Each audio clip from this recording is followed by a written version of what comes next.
Morning.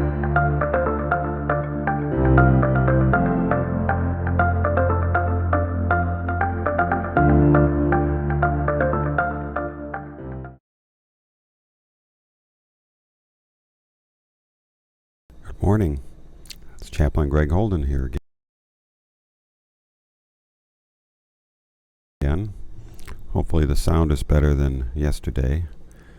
I'm back with my mother-in-law Annette, who is sleeping in the bed behind me.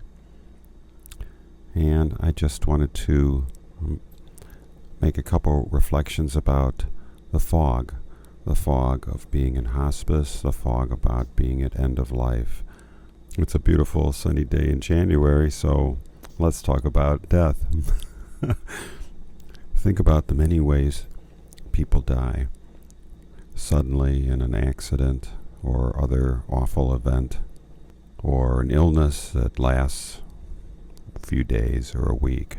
Maybe human beings are the only people who have the ability to sustain themselves through medications and care and prolong the process of declining to weeks or months. I suppose if animals are in an animal hospital or something, it could be similar. One of the many mysteries about death is that it can happen that people really want to die. They have realized that they've had a full life and it's been beautiful, but it's time to move on. Sitting in a bed or hospital bed and being cared for works only up to a certain point, you know. After some weeks or months of this, it gets old.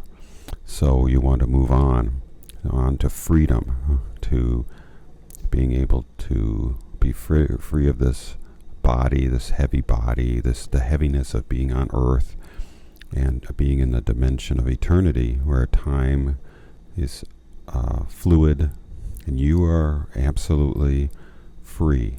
And you're surrounded by space and you're absolutely surrounded by a love that you have never known here on earth, except maybe moments, beautiful moments.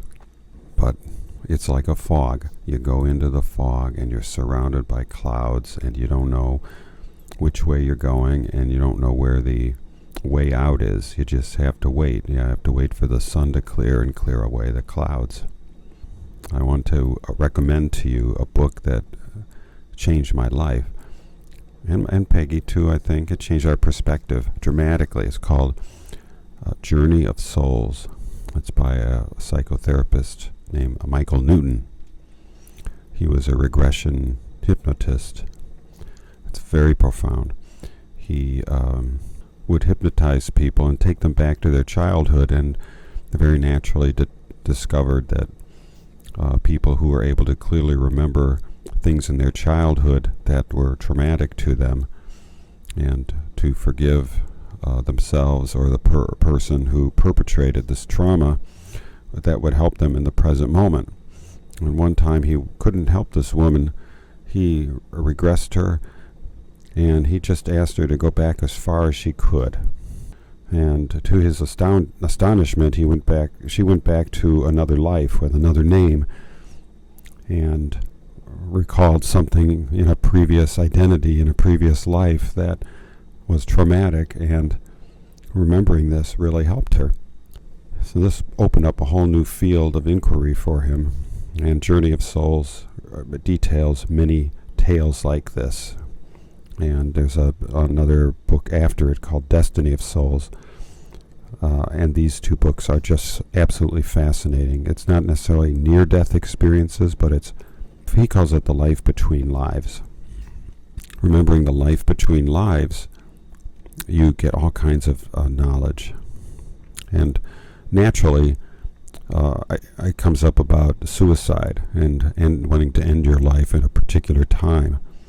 I, by the way, have known people who were lingering, and I'll never forget this woman who, I've mentioned this before. There was a woman who was on hospice and who actually saw a ladder coming down from heaven and saw relatives up in the sky, and she would be smiling and greeting them and wanting to be with them. That didn't happen. So she stopped eating. I mean, if someone truly wants to hasten the process of death, they will stop eating. And she stopped eating for a week or two, and then she died. But as far as us helping or hastening in a more dramatic way, we of course can't do that, and nor should we, according to Journey of Souls, because people report from the other side that this is not good. You know, you have to live out your contract, the plan that you worked out before this life.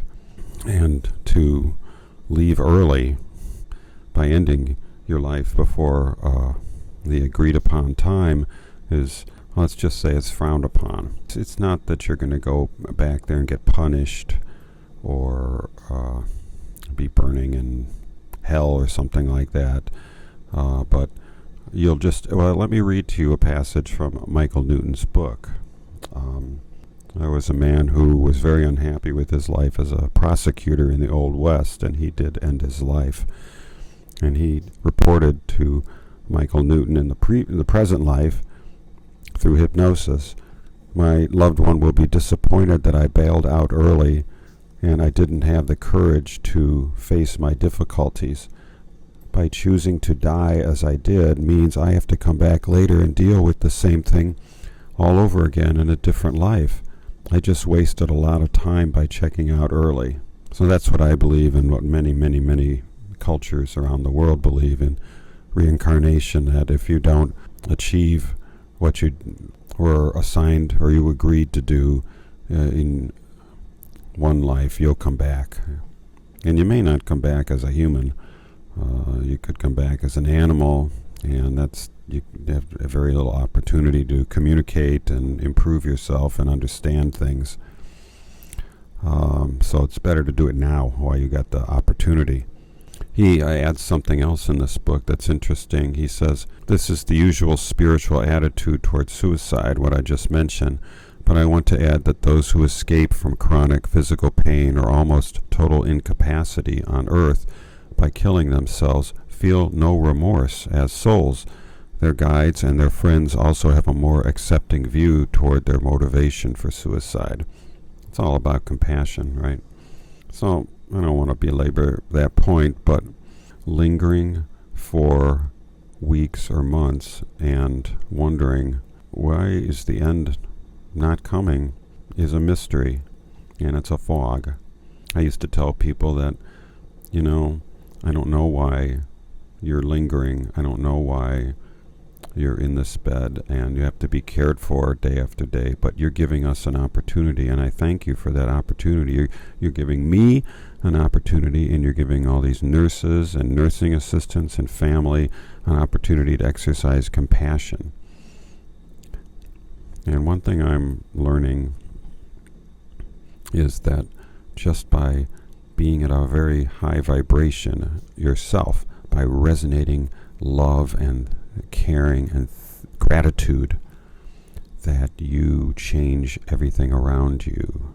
So if nothing else, if you can't move, if you can't walk, if you can't feed yourself, whatever, you can still do that. And that is actually, maybe it's the best thing you can do, to be a light, to shine from your bed to everyone around you as long as possible, even though it's suffering and even though it's painful. So I don't want to say that Peg's mom is quite in that state. She's very grateful. She's very thankful. She's enjoying herself. She's certainly eating well, which tells us that she's going to be around for a while. And she's binge watching a show called Merlin that we all like, so that's nice. There's another quote in this Michael Newton I wanted to read. After a case is completed, he says, I never cease to admire the brutal honesty of souls. When a soul has led a productive life, beneficial to themselves and those around them, I notice they return to the spirit world with enthusiasm. So don't be offended or hurt if someone says, bye, I'm out of here. It's time for me to go, and I'm going joyfully. It's because they know that their contract has been fulfilled. They did what they needed to do. They gave love to the world, and they gave compassion to the world, and they helped people. They had service, and that's what they needed to do. So being here has been quite an interesting experience spiritually, I must say. That my dreams have been incredible, very enlightening, and I feel that the spirit world is close by, as evidenced by that orb that was in the previous video. Personally, I think that the spirits around Annette are close. They're here, and she actually said she's seen beings once in a while. She saw figures. There was a voice that said, you still have a little more time.